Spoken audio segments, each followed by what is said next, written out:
talakan Najeriya aka ce zai shiga tsadar rayuwa a 2026 saboda harajin da gwamnatin tarayya take so ta sa masa. To wai nawa ne ma harajin nan? Kai a matsayinka na mutumin gari nawa za a caje ka? Aka ce idan ka samu abin da ya wuce naira 800,000 a shekara za a caje ka 15%. To a kaddara 15% din za a caje ka. To kana da naira miliyan 5 sai kai business shekara daya from 2025 to 2026 karshen sa sai kudinka suka koma naira miliyan 6 sai ka yarda cewa ka samu ribar naira miliyan 1. To a naira miliyan 1 ne za a caje ka 15%? A'a.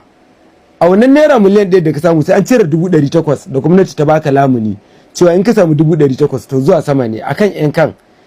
A naira miliyan 1 da ka samu idan aka cire 800,000 sauran 200,000 a 200,000 ne za a caje ka 15%. 15% a 200,000 ina ga kamar 18,000 ne ko 19 ko abin da ya kama da haka kasa dai da 20,000. To ba nan gizo ke sakar ba.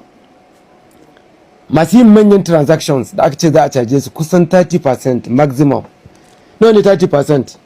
Sai zama ni ina yin sabulu, kai kana yin order chemicals, ina sayan chemicals a wajenka daga Lagos na naira miliyan 500 a ce a shekara.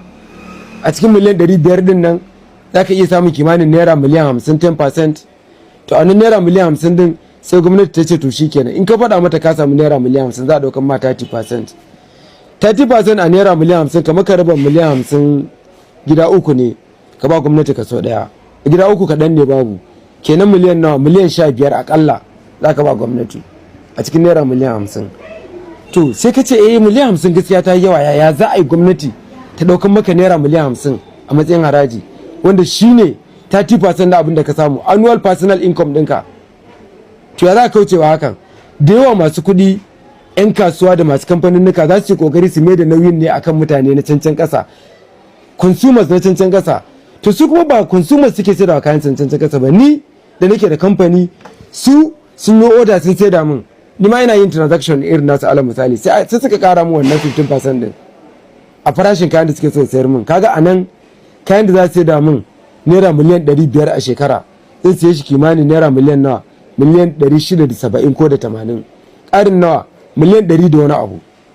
Kai dan kasuwa, idan kai dan kasuwa ne kana kallo na, kai ma sai ka sai wannan kayan daga waje na. Kai ma kana babban transaction, kai ma za a yi ma wannan kayan. Za ka ga da ƙarshe kayan miliyan 500 a shekara zai iya komawa naira miliyan 700 ko miliyan 800.